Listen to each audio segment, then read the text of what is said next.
नागपूर शहरातील मानकापूर परिसरात मंगळवारी घडलेल्या एका धक्कादायक घटनेने संपूर्ण नागपूर हादरून गेले आहे।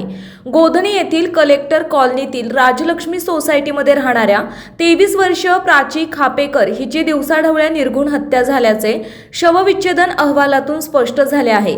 सुरुवातीला आत्महत्येचा संशय व्यक्त करण्यात आला होता, मात्र पोस्टमार्टम अहवालाने हा प्रकार थंड डोक्याने आखलेली हत्या असल्याचे उघड केले आहे। या घटनेमुळे महिलांच्या सुरक्षेचा प्रश्न पुन्हा एकदा ऐरणीवर आला आहे। मिळालेल्या माहितीनुसार 19 जानेवारी रोजी सकाळी 11:30च्या सुमारास प्राचीचे वडील हेमराज खापेकर आणि आई रुक्मिणी यांच्यासह बँकेत गेले होते। प्राचीचे वडील हेमराज हे रेल्वे खात्यातून सेवानिवृत्त आहेत। घरातील इतर सदस्य भाऊ आणि बहिणी आपापल्या कामावर गेले होते, त्यामुळे त्यावेळी घरात प्राची एकटीच होती। दुपारी सुमारे 12 वाजता आई आणि वडील घरी परतले असता मुख्य दरवाजाच्या आतून बंद आणि खालच्या मजल्याचा दरवाजा उघडा आढळला आणि अनेकदा हाक मारूनही प्रतिसाद न मिळाल्याने संशय बळावला। त्यानंतर घरात पाहणी केली असता टी टेबल पडलेले होते। प्राचीचा मोबाईल फोन खालीच पडलेला आढळला, मात्र प्राची दिसत नव्हती।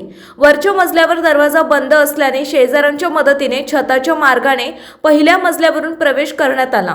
दरवाजा तोडल्यानंतर खोलीत प्राची पंख्याला लटकलेली दिसून आली।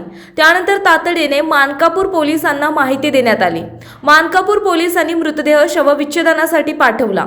अहवालात प्राचीच्या डोक्यावर आणि शरीरावर जखम आणि गळ्यावर लिगेचर खुणा आढळल्याने आत्महत्येचा बनाव असल्याचं स्पष्ट झालं।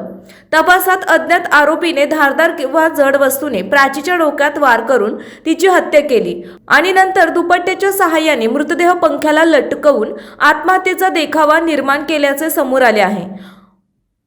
वारदातीनंतर आरोपी मागील बाजूने छताच्या मार्गाने फरार झाल्याचा अंदाज पोलिसांनी व्यक्त केला।